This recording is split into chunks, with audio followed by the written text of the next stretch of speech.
Lors d'un hiver rigoureux dans le petit village isolé de Saint-Péray, dans le sud de la France, un groupe d'amis d'enfance se réunissent pour se remémorer le bon vieux temps. Parmi eux, Julien, écrivain de contes d'épouvante, Camille, enseignante passionnée de mystère, Étienne, photographe de talent, et Margot, médecin dévoué. Un soir, alors qu'ils partagent des histoires effrayantes devant la cheminée, ils commencent à se rendre compte que les anciennes légendes du village ne sont peut-être pas qu'une fiction. La neige tombait avec persistance, recouvrant Saint-Péray d'un manteau silencieux et glacé. J'étais de retour chez mes grands-parents, une vieille bâtisse pleine de souvenirs qui semblait désormais plus hantée que jamais. La cheminée crépitait, projetant des ombres dansantes sur les murs de la pièce tandis que Camille, Étienne, Margot et moi nous rassemblions autour du feu, savourant la chaleur et le confort qu'il offrait. « Julien, tu as toujours eu un faible pour ces histoires qui font peur », commenta Camille en souriant et en se réchauffant les mains près des flammes. « Mais honnêtement, tu ne penses pas que tu en fais trop parfois ?» J'ai ri en prenant une gorgée de mon vin. J'exagère peut-être un peu, mais certaines de ces histoires ont une part de vérité, vous savez. Surtout dans notre village. Étienne, qui jouait avec son appareil photo, me regardait avec curiosité. « On dirait que tu crois réellement à ces choses. »« Je le crois, répondis-je sérieusement. Et je vais le prouver. » C'est alors que j'ai décidé de lui parler du journal que j'avais trouvé. Ce matin-là, en explorant le vieux grenier de la maison de mes grands-parents, je suis tombé sur une boîte poussiéreuse.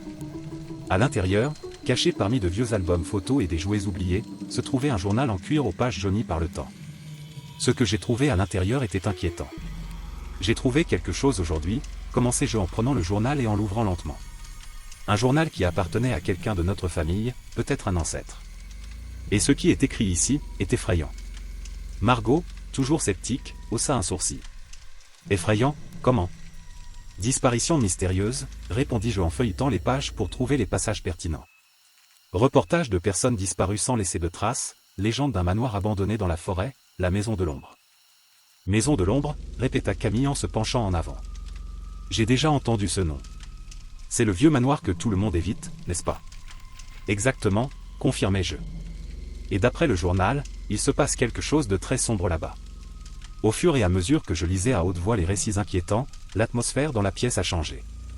Le feu semblait brûler plus intensément, projetant des ombres plus profondes, et le silence à l'extérieur de la maison devenait presque palpable. Camille semblait particulièrement intriguée. Ses yeux pétillaient d'une curiosité que je connaissais bien. « Julien, dit-elle en m'interrompant, nous ne pouvons pas ignorer cela. Nous devons enquêter sur ce manoir. » Margot poussa un soupir. « Camille, c'est fou. Et si c'était juste une histoire inventée? On ne sait pas ce qu'on pourrait y trouver. » C'est exactement pourquoi nous devons y aller, a insisté Camille. Et s'il y avait une part de vérité là-dedans? Et si nous pouvions découvrir quelque chose d'important? Étienne, jusque-là resté silencieux, parla enfin. Je suis partant. Je veux dire, qu'avons-nous à perdre? En plus, je peux prendre des photos incroyables. J'ai regardé Margot, attendant sa réponse. Elle hésita un moment, mais finit par céder. D'accord, mais si quelque chose ne va pas, nous partons immédiatement. Une fois le plan décidé, nous nous préparâmes pour l'expédition. La neige continuait de tomber dehors et le vent hurlait à travers les arbres, comme pour nous avertir de rester à l'intérieur. Mais notre curiosité était plus forte. Camille a pris une lampe de poche, Étienne a apporté son appareil photo, Margot un sac à dos contenant du matériel médical et moi le journal, nos seuls indices sur le mystère qui entoure la maison de l'ombre. Nous partons au crépuscule, la pleine lune illuminant le chemin enneigé. Les arbres, hauts et ombragés, semblaient nous observer alors que nous marchions vers le manoir. La forêt était étrangement silencieuse, sans les bruits habituels des animaux nocturnes. Le seul bruit était le craquement de nos pas dans la neige. Finalement, après ce qui nous sembla une éternité, nous arrivâmes au manoir. La maison de l'ombre était en ruine, ses murs s'effondraient et ses fenêtres brisées. Le bâtiment avait un air de délabrement et de désolation, mais aussi quelque chose de plus, une présence inquiétante qui nous faisait hésiter en entrant. « Alors ça y est », dit Étienne en ajustant la caméra. « Entrons. »« Allez, » répondis-je, essayant d'avoir l'air confiant. J'ai poussé la porte grinçante et nous sommes entrés dans l'obscurité. À l'intérieur, l'air était lourd et froid, comme si le temps lui-même s'était arrêté. Le parquet craquait sous nos pieds et le silence était absolu. J'ai allumé ma lampe de poche, éclairant le hall principal. Des meubles anciens couverts de poussière, des tableaux tordus sur les murs et un lustre cassé suspendu au plafond créaient une scène d'abandon et de mystère. « Séparons-nous », suggérai-je. « Couvrez plus de terrain de cette façon. » Camille hocha la tête. « Je t'accompagne, Julien. » Margot et Étienne, Tu peux explorer à l'étage? Margot accepta, quoique à contre-séhure. D'accord. Mais gardez vos téléphones allumés. Si quelque chose de bizarre, nous vous retrouverons ici. Nous montâmes le grand escalier qui gémit sous notre poids. Camille et moi nous sommes dirigés vers l'aile du manoir, tandis que Margot et Étienne disparaissaient à l'étage. À chaque pas, je ressentais un frisson dans le dos, comme si quelque chose ou quelqu'un nous regardait. Nous avons traversé des couloirs sombres, ouvrant les portes de pièces abandonnées et remplies de poussière. Dans l'une des pièces, nous avons trouvé un miroir brisé, dont les morceaux étaient éparpillés sur le sol. Camille s'agenouilla pour examiner les fragments. « Regarde ça » dit-elle en brandissant un morceau de verre. « On dirait qu'il a été cassé il y a longtemps. » « Mais pourquoi ? Peut-être qu'il y a eu une bagarre, suggérai-je. Ou quelque chose de pire. Nous avons continué nos recherches jusqu'à arriver dans une pièce qui ressemblait à une bibliothèque. Les murs étaient tapissés d'étagères remplies de vieux livres poussiéreux. Camille sortit un livre de l'étagère et l'ouvrit en toussant à cause de la poussière qui montait. « Histoire de fantômes » lut-elle le titre à haute voix. Intéressant. Tandis que Camille feuilletait le livre, quelque chose a retenu mon attention. Dans un coin de la pièce, il y avait une porte partiellement cachée derrière une bibliothèque. Je me suis approché et j'ai essayé de l'ouvrir, mais il était verrouillé. « Camille, viens voir ça. » Elle s'approcha, curieuse. « Que as-tu trouvé ? » « Une porte verrouillée. Je pense qu'il pourrait y avoir quelque chose d'important de l'autre côté. Essayons de l'ouvrir, dit-elle en commençant à écarter la bibliothèque. Avec quelques efforts, nous avons pu déplacer suffisamment l'étagère pour accéder à la porte. Camille attrapa une épingle à cheveux et commença à essayer d'ouvrir la serrure. Après quelques minutes de tentatives infructueuses, elle y parvint finalement. La porte s'ouvrit en grinçant, révélant une pièce sombre et froide. Nous sommes entrés prudemment, nos lampes de poche éclairant l'intérieur. Les murs étaient couverts de marques étranges, de symboles que je ne parvenais pas à déchiffrer. « C'est effrayant » marmonna Camille en passant sa main sur les marques. « Que pensez-vous que cela signifie ?»« Je ne sais pas » répondis-je en regardant de plus près. « Mais ça n'a pas l'air bien. » Pendant que nous enquêtions, un murmure sourd et indistinct remplit l'air. Camille et moi nous sommes regardés, nos expressions reflétant le même mélange de peur et d'excitation. « Avez-vous entendu que ?» ai-je demandé, ma voix tremblant légèrement. « Oui » répondit-elle en me tenant la main. « Sortons d'ici. » Nous retournons rapidement dans le hall principal, où nous trouvons Margot et Étienne qui nous attendent.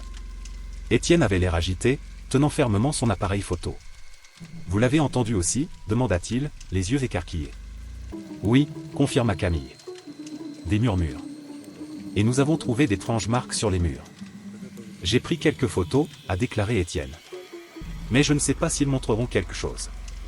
Cet endroit est vraiment inquiétant. » Margot était pâle, mais essayait de garder son sang-froid.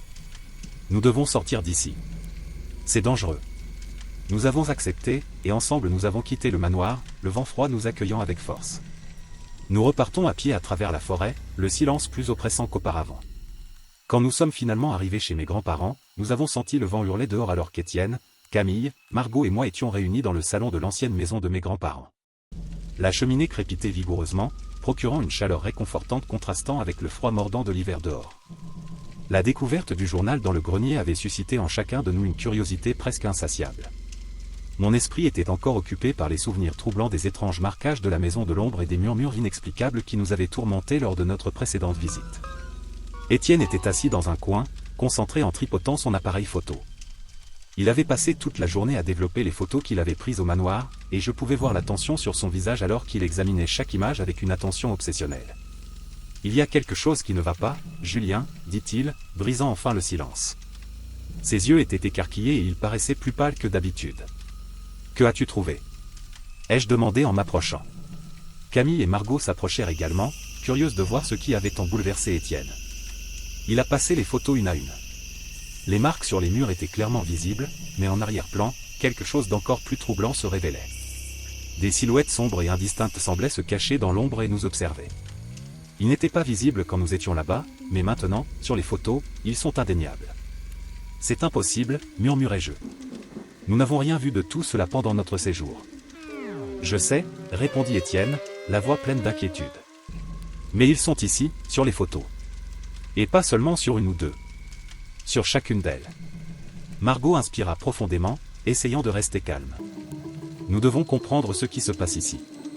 Je vais à l'hôpital demain pour voir si je peux trouver quelque chose dans les dossiers qui puisse nous aider. Camille hocha la tête, ses mains tremblant légèrement. En attendant, essayons d'en savoir plus sur ces chiffres. Il y a peut-être quelque chose dans le journal que nous avons peut-être manqué.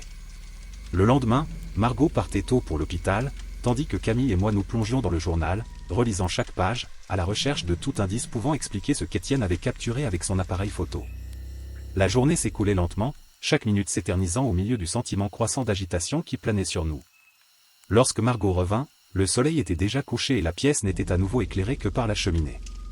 Ses yeux étaient sombres et elle avait l'air d'avoir vieilli en un seul jour. « J'ai trouvé quelque chose », dit-elle en s'asseyant lourdement sur la chaise la plus proche. Dossier des patients portés disparus. Ils ont tous déclaré avoir vu des ombres vivantes avant de disparaître. Des ombres vivantes ? Répéta Camille, l'incrédulité tintant sa voix. Cela ne peut pas être une coïncidence. Ce n'est pas le cas, a déclaré Margot. Et il semblerait que toutes ces disparitions soient liées d'une manière ou d'une autre à la maison de l'ombre.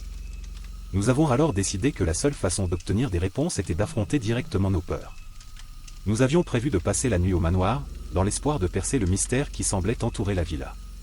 Nous nous sommes préparés avec des lampes de poche, des couvertures et de la nourriture, essayant de nous convaincre que nous étions prêts à affronter tout ce qui nous attendait. La nuit était sombre et froide lorsque nous sommes arrivés au manoir. Le vent sifflait à travers les arbres, créant une symphonie inquiétante qui semblait nous avertir de faire demi-tour. Nous avons ignoré les frissons qui nous parcouraient le dos et sommes entrés en fermant la lourde porte derrière nous. Nous nous installâmes dans la grande pièce principale, nos sacs de couchage étalés sur le sol en un cercle serré. L'atmosphère était chargée de tension et chaque son, aussi petit soit-il, semblait amplifié dans le silence oppressant du manoir. « Faisons une veillée », suggéra Camille. « Nous nous relayons pour qu'il y ait toujours quelqu'un de disponible au cas où quelque chose arriverait. » J'étais le premier à monter la garde. Je m'assis à côté de la cheminée éteinte, regardant les ombres danser sur les murs pendant que les autres essayaient de dormir. Le temps passait lentement, chaque seconde s'étirant comme une éternité. Les bruits de la nuit étaient presque inexistants, à l'exception du craquement occasionnel du vieux bois et du murmure du vent dehors. Soudain, j'ai entendu un bruit de pas distinct résonner dans le couloir. Je me levai rapidement, ma lampe de poche tremblait dans ma main alors que je la pointais dans la direction du son. Les ombres semblaient bouger, se tordant d'une manière presque humaine. Mon cœur battait à tout rompre et je pouvais sentir une sueur froide couler sur mon front. « Qui est là ?» J'ai appelé, ma voix semblant fragile et petite dans le vaste vide du manoir. Les pas s'arrêtèrent brusquement, laissant un silence encore plus oppressant. Je suis retourné vers les autres, les réveillant soigneusement. « J'ai entendu quelque chose, murmurai-je, essayant de rester calme. Des pas. Dans le couloir. » Étienne a saisi son appareil photo, prêt à documenter tout ce qui pourrait arriver. Camille et Margot étaient visiblement effrayés, mais essayaient de garder leur sang-froid. « Allons-y ensemble, » dit Camille, la voix ferme malgré sa peur évidente. « Nous ne pouvons pas être séparés. » Nous avons avancé prudemment dans le couloir, nos lampes de poche projetant des faisceaux de lumière qui semblaient absorbés par les ombres profondes. Chaque pas était une bataille contre la peur croissante qui menaçait de nous paralyser. Nous avons atteint un point où le couloir se divisait en deux directions. À gauche, une porte entr'ouverte révélait une pièce sombre. À droite, un escalier menait à l'étage supérieur, où l'obscurité semblait encore plus épaisse. « Voyons d'abord la pièce », suggéra Margot. « C'est peut-être plus sûr. » Nous sommes entrés dans la pièce, nos yeux scrutant chaque recoin à la recherche du moindre signe de mouvement. Les murs étaient couverts de marques semblables à celles que nous avions vues auparavant et l'air était froid, presque suffocant. Soudain, Étienne a pointé son appareil photo vers un coin de la pièce, prenant une photo rapide. Le flash illumina l'espace pendant une brève seconde, révélant une silhouette indistincte qui disparut aussi vite qu'elle était apparue. « Vous avez vu ça, les gars ?» demanda-t-il, sa voix pleine d'urgence.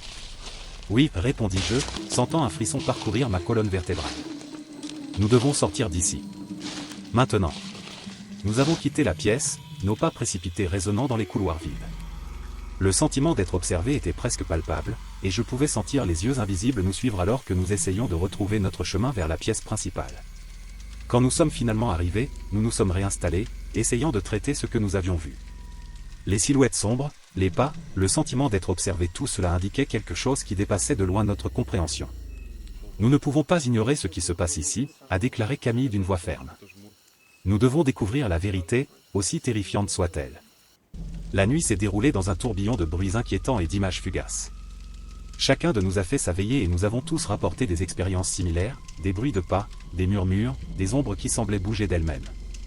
Lorsque l'aube est enfin arrivée, nous étions épuisés mais déterminés à poursuivre notre enquête. De retour au village, nous nous sommes retrouvés chez mes grands-parents pour discuter de nos prochaines étapes. Étienne a révélé d'autres photos qu'il avait prises pendant la nuit, et chacune montrait des personnages sombres et indistincts se cachant dans l'ombre. Cela ne peut pas être une coïncidence, a-t-il déclaré. Quelque chose ne va vraiment pas dans ce manoir. Nous devons en savoir plus sur ces ombres et ce qu'elles veulent, a déclaré Margot. Je vais continuer à chercher dans les archives de l'hôpital et voir si je peux trouver plus d'informations. Pendant ce temps, Camille et moi avons décidé de retourner au journal, à la recherche d'indices qui pourraient nous aider à comprendre à quoi nous étions confrontés. Le sentiment d'urgence était palpable et nous savions que nous ne pourrions nous reposer tant que nous n'aurions pas résolu le mystère de la maison de l'ombre. Les jours suivants furent un mélange de recherches intenses et de nuits agitées. Margot a découvert d'autres dossiers de personnes disparues, tous liés aux ombres vivantes. Camille a trouvé des mentions d'anciens rituels dans le journal, suggérant que le manoir aurait pu être le site de sombres pratiques dans le passé. Finalement, nous avons décidé que nous devions retourner au manoir, cette fois avec un plan plus solide. Nous étions déterminés à affronter les horreurs qui nous attendaient, dans l'espoir d'obtenir enfin les réponses que nous cherchions. L'hiver est resté implacable dehors, mais le feu de notre détermination brûlait plus fort que jamais. Ainsi, le cœur lourd et l'esprit résolu, nous nous sommes préparés à affronter les ténèbres qui se cachaient dans la maison de l'ombre, sachant que cela pourrait être notre seule chance de percer les secrets qui hantaient notre village. Le froid mordant de l'hiver nous pénétrait jusqu'aux os alors que nous, 4 amis d'enfance, nous aventurions de plus en plus profondément dans l'obscurité de la maison de l'ombre. Le manoir, avec ses couloirs sombres et ses murs recouverts de toiles d'araignée, semblait murmurer d'anciens secrets à chaque pas que nous faisions. Julien ouvrait la marche avec une lampe de poche vacillante et ses yeux brillaient d'excitation et de peur. Camille, à côté de moi, tenait un cahier où elle notait chaque détail, tandis qu'Étienne, avec son appareil photo toujours prêt, capturait chaque ombre qui bougeait. « Es-tu sûr que c'est par là ?» a demandé Margot, la médecin du groupe, sa voix résonnant doucement sur les murs de pierre. Elle était la plus sceptique d'entre nous, mais malgré cela, la curiosité la maintenait. « Oui, j'en suis sûr, » répondit Julien, déterminé. Le journal mentionne un passage secret dans le sous-sol. Il doit être quelque part par ici. Le sous-sol du manoir était encore plus oppressant que les étages supérieurs. L'air était lourd, comme si des décennies de poussière et d'histoires inédites s'y étaient accumulées. Les murs de pierre étaient froids au toucher et, à certains endroits, nous pouvions voir d'anciens symboles sculptés, patinés par le temps. Camille, avec ses yeux d'aigle, fut la première à remarquer quelque chose d'étrange. « Regardez ici », dit-elle en désignant un péane de mur. Ces symboles, ce ne sont pas de simples décorations. Ils ressemblent à des instructions. Je me suis rapproché pour mieux voir. Les symboles étaient complexes, formant un motif complexe qui semblait raconter une histoire ou, peut-être, un rituel. Julien passa la main sur les marques, tâtant les profondes rainures de la pierre. « C'est fascinant », murmura-t-il. « Il doit y avoir un moyen d'activer ce passage. » Après quelques minutes d'examen attentif, Julien appuya sur une pierre spécifique, et un léger clic résonna dans le sous-sol. Avec un craquement, le mur commença à bouger, révélant un passage étroit qui s'enfonçait encore plus profondément dans l'obscurité. « Allez, dit-il, la détermination dans sa voix étant inébranlable. Nous devons découvrir ce qui se passe ici. » Nous avons parcouru le passage un à un, Julien en tête. La lampe de poche n'a éclairé que quelques mètres plus loin, et le reste a été englouti par l'obscurité. L'odeur de terre humide et de moisissure était presque suffocante. Les tunnels étaient étroits et sinueux, comme un labyrinthe souterrain conçu pour confondre et décourager tout intrus. « C'est incroyable », murmura Camille, écrivant frénétiquement ses pensées. « Ces tunnels sont vieux. Ils ont dû être utilisés il y a des siècles. » À mesure que nous avancions, les symboles sur les murs devenaient plus fréquents et plus détaillés. Camille s'est arrêtée à plusieurs reprises pour les étudier, essayant de déchiffrer ce qu'elles pouvaient signifier. Ses doigts traçaient les contours avec respect, comme s'ils touchaient quelque chose de sacré. Ces symboles, dit-elle, semblent être liés à une sorte de rituel. Quelque chose de sombre. Soudain, un son lointain résonna dans les tunnels. C'était un murmure sourd, à peine audible, mais suffisant pour nous faire arrêter. « Vous avez entendu ça, les gars ?» demande Étienne en tenant fermement son appareil photo. « Oui, répondis-je, sentant un frisson parcourir ma colonne vertébrale. On dirait que nous ne sommes pas seuls ici. » Nous continuons prudemment, chacun de nous en état d'alerte. À chaque pas, les murmures semblaient se rapprocher, comme si quelque chose ou quelqu'un nous observait. « Julien, je pense qu'on devrait y retourner », suggéra Margot d'une voix pleine d'inquiétude. « Cela devient dangereux. »« Il faut continuer », a insisté Julien. « Nous sommes si près de découvrir la vérité. » Finalement, nous avons atteint une salle plus grande, où les symboles sur les murs étaient encore plus intenses. Au centre, il y avait un autel en pierre, couvert de mousse et de poussière. Cela ressemblait à un lieu de culte, un lieu où auraient été pratiqués d'anciens rituels. « Regarde ça », dit Camille en désignant l'autel. Ces symboles, ils sont différents. Plus puissants. Avant que nous puissions enquêter plus avant, un vent glacial a balayé la chambre, éteignant la lampe de poche de Julien. Nous étions plongés dans l'obscurité totale, notre cœur battait à tout rompre. « Qui est là » cria Étienne en essayant de rallumer la lampe de poche. Il n'y eut aucune réponse, juste un bruit croissant de chuchotement, maintenant plus fort et plus désespéré. Quelque chose s'approchait de nous, quelque chose que nous ne pouvions pas voir mais que nous ressentions clairement. « Courir !» j'ai crié, sentant une présence sombre nous entourer. Nous nous sommes retournés et avons commencé à courir à travers les tunnels, nos pas résonnant frénétiquement. L'entité nous poursuivait, sa présence palpable, presque suffocante. Les murs semblaient se refermer autour de nous et l'air devenait de plus en plus difficile à respirer. « Par ici !» cria Julien en nous guidant vers le passage secret. Finalement, nous sommes revenus au sous-sol du manoir, haletant et terrifiés. La tempête de neige à l'extérieur s'était intensifiée et nous pouvions entendre le vent hurler à travers les fissures de la maison. Nous avons fermé le passage derrière nous, espérant que ceux qui nous poursuivaient seraient piégés dans les tunnels. « C'était horrible », dit Margot en essayant de reprendre son souffle. « Ça c'était quoi ?»« Je ne sais pas », répondit Julien, la voix tremblante. « Mais il est clair que nous avons affaire à quelque chose de beaucoup plus dangereux que nous l'imaginions. » Camille était encore en train d'analyser les symboles de son cahier, essayant de donner un sens à tout cela. Ces rituels, ils doivent être liés à l'entité qui nous a pourchassés. Nous devons en savoir plus à leur sujet. Alors que nous nous rassemblions autour du feu pour nous réchauffer et réfléchir à ce qui s'était passé, nous savions que notre aventure était loin d'être terminée. Les anciennes légendes du village n'étaient pas seulement de la fiction, c'était une sombre réalité à laquelle nous étions désormais obligés de faire face. On ne peut pas abandonner maintenant, a déclaré Julien, déterminé. Nous devons découvrir la vérité derrière la maison de l'ombre et les rituels qui y étaient pratiqués. La sécurité du village peut en dépendre. Nous sommes tous d'accord, même avec la peur encore présente dans nos cœurs. Nous savions que malgré les dangers, nous devions poursuivre notre enquête. Les réponses étaient là, enfouies dans les ombres et les secrets du manoir. Et nous étions déterminés à les trouver, quel qu'en soit le prix. Après notre fuite désespérée des tunnels, nous nous sommes réfugiés dans la maison de mes grands-parents, où la cheminée crépitait, essayant de nous réchauffer du froid mordant qui semblait s'être infiltré dans nos os. Margot regardait distraitement le feu, tandis qu'Étienne regardait ses photos, de plus en plus intrigué par ce qu'il avait découvert. Camille était à côté de moi, feuilletant le journal avec une intense concentration. Soudain, Margot rompit le silence en regardant ses mains puis nous. « Julien, Camille, tu dois voir ça. » Elle retroussa les manches de son chemisier, révélant sur sa peau des marques rougeâtres qui formaient un motif déconcertant, semblable au symbole que nous avions trouvé dans les tunnels. La proximité des flammes donnait l'impression que les marques possédaient une vie propre. « C'est impossible », marmonnai-je en me rapprochant d'elle pour la regarder de plus près. Ces symboles sont les mêmes que ceux que nous avons vus sur les parois du tunnel. Camille s'approcha aussi, les yeux écarquillés. « Margot, tu te souviens d'avoir été blessée ou d'être entrée en contact avec quoi que ce soit pendant que nous étions là-bas » Margot secoua lentement la tête, ses yeux reflétant la lumière vacillante du feu. « Non, je ne me souviens de rien de tel. Je n'ai remarqué ces marques qu'à notre retour ici. C'est comme si les symboles étaient gravés dans sa peau, » a commenté Étienne, toujours absorbé par ces photos.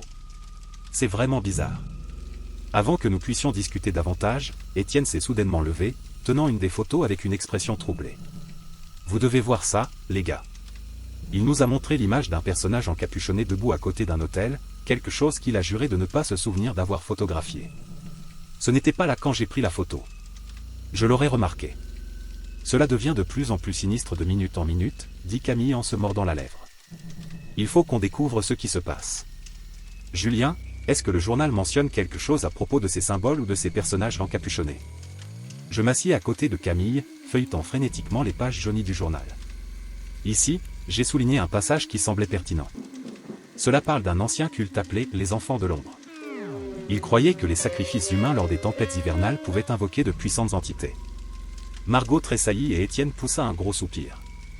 Nous avons donc affaire à des adeptes d'une secte qui croyaient au sacrifice humain. Cela explique beaucoup de choses, mais en même temps cela n'explique rien. Il faut en savoir plus sur cette secte, suggère Camille. Peut-être qu'il y a quelque chose dans les archives historiques du village ou même dans la bibliothèque.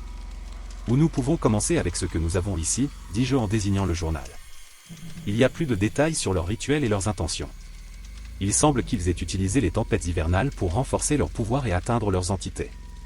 Margot observait les marques sur sa peau avec une expression d'inquiétude croissante. Si ces marques font partie du rituel, cela signifie que je suis impliqué d'une manière ou d'une autre dans tout ça. Mais comment? Je n'ai jamais participé à quelque chose comme ça. Camille posa une main réconfortante sur l'épaule de Margot. Nous allons trouver une solution ensemble. Nous ne laisserons rien de mal vous arriver. Alors que nous continuions à discuter de nos découvertes, la tempête à l'extérieur semblait s'intensifier, comme si elle faisait écho à nos troubles. Nous étions piégés dans un cycle de questions sans réponse, chaque nouvelle découverte nous menant vers de nouveaux mystères. Soudain, Margot se releva aussitôt, comme frappée par une idée.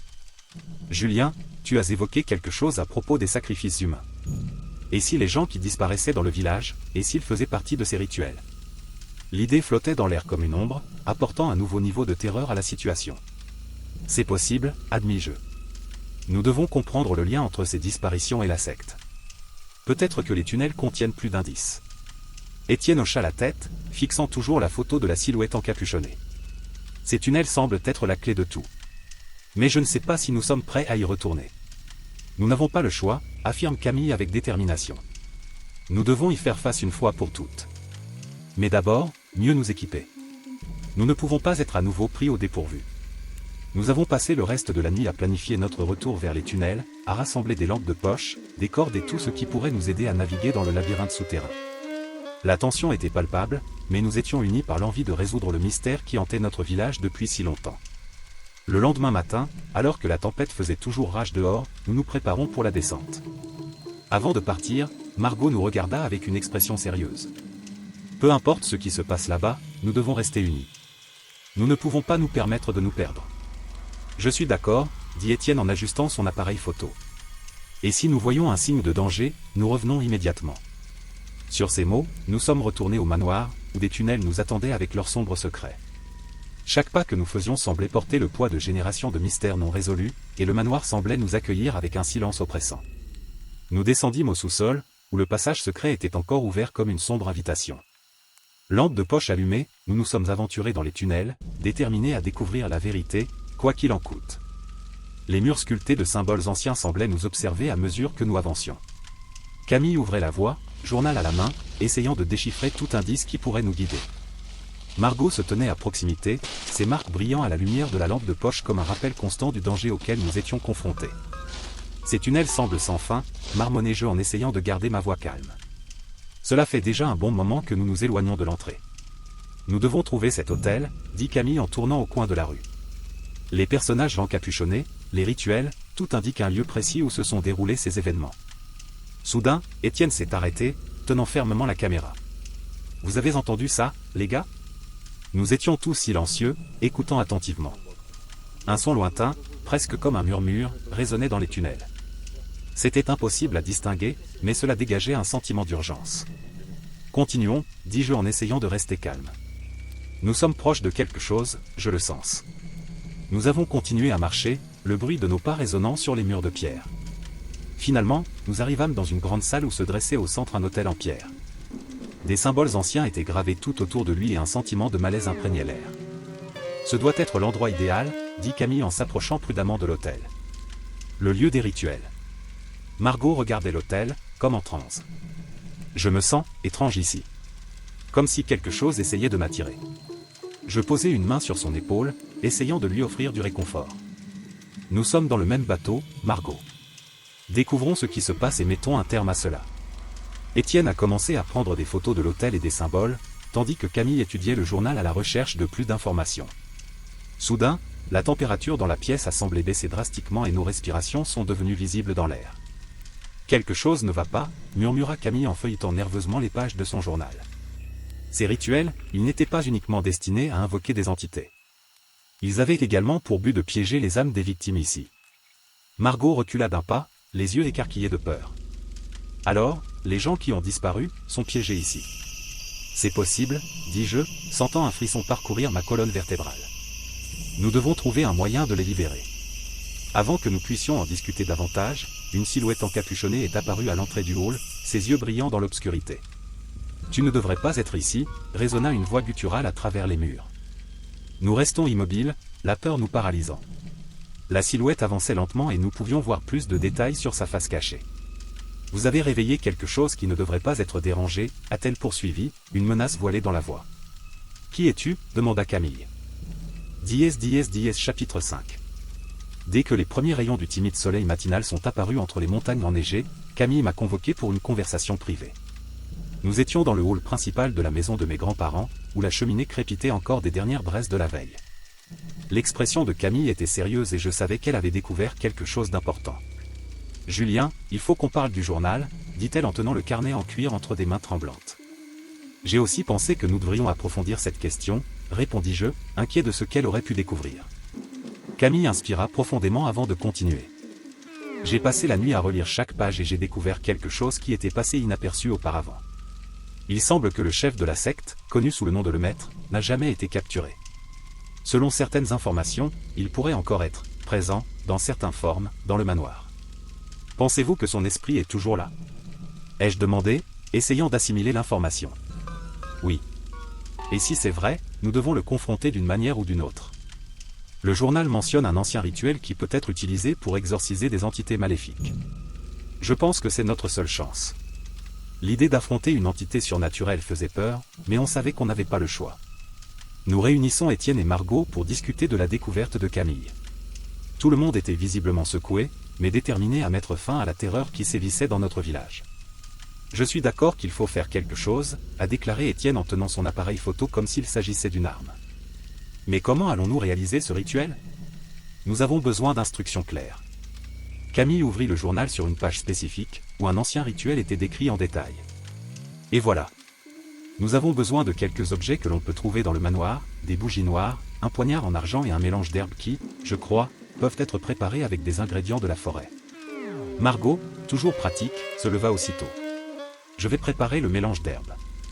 Je sais exactement où les trouver. Julien, Camille et toi pouvez-vous vous occuper des bougies et du poignard ? J'acquiesçai, sentant un frisson me parcourir le dos. Nous avions un plan, mais son exécution serait risquée. Nous avons décidé de nous séparer pour accélérer le processus. Camille et moi sommes rentrés au manoir, la neige craquant sous nos pieds alors que nous marchions dans les rues désertes de Saint-Péray. À l'intérieur du manoir, l'atmosphère était encore plus oppressante qu'avant. L'obscurité semblait nous envelopper et les murmures que nous entendions lors de notre première visite étaient désormais plus clairs, presque comme si quelqu'un essayait de communiquer directement avec nous. Nous avons trouvé les bougies noires dans un vieux meuble et le poignard en argent sur un piédestal dans le hall principal. Le métal froid et brillant semblait vibrer dans ma main, comme s'il avait hâte d'être utilisé. Nous sommes retournés chez mes grands-parents, où Margot attendait déjà avec le mélange d'herbes prêt. Étienne installait sa caméra, prêt à documenter chaque instant. Nous avons rassemblé les objets nécessaires et nous sommes dirigés vers le manoir, conscients que cela pourrait être notre dernière chance de débarrasser le village du mal qui le hantait. Le rituel devait être accompli au sous-sol, où nous trouvions le passage secret vers les tunnels. Le sentiment d'être observé était intense et nous étions tous au bord de la panique. Camille dirigeait le groupe, tenant le journal ouvert dans ses mains. « Nous devons former un cercle », a-t-elle déclaré en plaçant des bougies autour d'un ancien autel en pierre. « Julien, tu garderas le poignard. Margot, occupe-toi du mélange d'herbes. Étienne, documente tout. » Je me suis positionné à côté de Camille, sentant le poids du poignard dans ma main. Margot commença à brûler les herbes, libérant une fumée épaisse et parfumée qui remplit la cave. Camille commença à réciter les paroles du rituel, sa voix résonnant dans les tunnels. Soudain, la température a chuté de façon drastique et l'obscurité a semblé reprendre vie. Une silhouette sombre émergea de l'ombre, ses yeux brillant d'une lumière maléfique. C'était le maître, ou ce qui restait de son esprit. Il s'avança vers nous, sa présence écrasante. « Continue, Camille !» J'ai crié, essayant de rester calme tout en serrant plus fort le poignard. Camille n'hésita pas, sa voix ferme et décisive. Chapitre 6 La tempête de neige cessa aussi brusquement qu'elle avait commencé. C'était comme si un interrupteur avait été éteint et que le village de Saint-Péray, autrefois enveloppé d'un manteau de glace et d'obscurité, émergeait désormais sous un ciel clair et étoilé. Nous avons marché en silence dans la rue principale, chacun de nous plongé dans ses propres pensées, essayant de comprendre les événements des dernières heures. L'hôtel Maison de l'Ombre était derrière nous, mais son poids pesait toujours sur nous comme un spectre invisible. Julien fut le premier à briser le silence. Nous devons retourner chez mes grands-parents. Je pense qu'il y a autre chose dans le journal que nous devons voir. Camille, toujours aussi curieuse, hocha la tête, mais son expression était distante. Étienne, son appareil photo autour du cou, ne dit rien, se contentant d'avancer, perdu dans l'analyse des images qu'il avait captées. Margot, en revanche, semblait étrangement calme, comme si une paix intérieure avait remplacé la peur que nous ressentions tous. Lorsque nous sommes arrivés chez les grands-parents de Julien, l'atmosphère chaleureuse et familière semblait presque surréaliste comparée à l'horreur à laquelle nous avions été confrontés. La cheminée crépitait toujours doucement et l'odeur du bois brûlé emplissait l'air.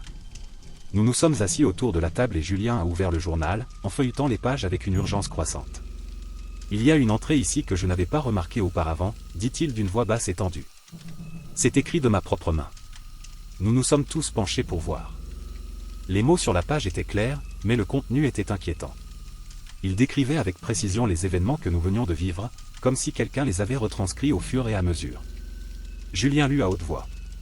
En se remettant de l'expérience, le groupe remarque que la tempête de neige s'arrête brusquement et que le village semble revenir à la normale. Julien, en relisant une dernière fois le journal, trouve une entrée qu'il n'avait pas remarquée auparavant, écrite de sa propre écriture, décrivant les événements qui viennent de se produire. Le silence qui suivit fut oppressant. Nous sentions sur nous le poids de l'inexplicable, comme une ombre qui refusait de se dissiper. « Comment est-ce possible ?» demanda finalement Camille, la voix tremblante. Julien secoua la tête, sans réponse. « Je ne sais pas. Je n'ai pas écrit ça. » Étienne, qui jouait avec son appareil photo, s'est arrêté brusquement. « Attends, dit-il, les yeux écarquillés. Vous devez voir ça, les gars. » Il plaça l'appareil photo sur la table et commença à parcourir les photos qu'il avait prises au manoir. Les images montraient les marquages sur les murs, les symboles dans les tunnels, et puis, quelque chose qui nous faisait retenir notre souffle. L'une des dernières photos montrait Margot à l'hôtel, vêtue des robes du culte, les mêmes que celles décrites dans le journal. « Margot ?» Julien marmonna incrédule. « Qu'est-ce que c'est ?» Elle a levé les yeux, et la prochaine chose que j'ai su, c'est qu'elle n'était plus l'amie dévouée que nous connaissions. Ses yeux étaient froids, calculateurs, et un lent sourire se forma sur ses lèvres. « Pensiez-vous vraiment que vous pourriez bannir l'entité aussi facilement ?» dit-elle, sa voix remplie d'une confiance glaciale. Camille se releva brusquement, renversant sa chaise. « Margot, qu'as-tu fait ?» Margot éclata de rire, un son qui semblait résonner dans toute la pièce. « Je suis le maître. Je l'ai toujours été. Tout cela était prévu pour culminer dans le rituel que nous avons accompli aujourd'hui. Maintenant, le pouvoir de l'entité est mien. La révélation a été un coup dur. Nous avions l'impression que le sol s'ouvrait sous nos pieds. La personne en qui nous avions confiance, que nous considérions comme un ami, nous manipulait depuis le début. « Pourquoi ?» demanda Étienne, la voix brisée. « Pourquoi nous trahir ainsi ?»« Tu ne comprendras jamais, » répondit Margot d'une voix froide. « Le pouvoir que je possède maintenant dépasse votre entendement. Et j'ai fait ce qui était nécessaire pour l'obtenir. » Julien se releva, le visage un masque de colère et de douleur. « Vous nous avez utilisés. Toute cette amitié, tout cela était un mensonge. » Margot haussa les épaules. « Certains mensonges sont nécessaires pour atteindre de grands objectifs. Et maintenant, j'ai ce que j'ai toujours voulu. » Il y eut un moment de silence de mort. Puis, avant qu'aucun de nous ait pu réagir, Margot a bougé.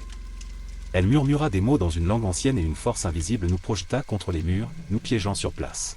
« Il est temps de dire au revoir, » dit-elle doucement en se dirigeant vers la porte. « Mais ne vous inquiétez pas, vos souvenirs perdureront à travers le journal. Au revoir, mes amis. » La porte s'est fermée avec fracas et la force qui nous retenait a disparu. Nous nous sommes levés, hébétés et blessés, essayant de comprendre ce qui venait de se passer. « Il faut l'arrêter, » dit Camille, d'une voix ferme malgré la peur dans ses yeux.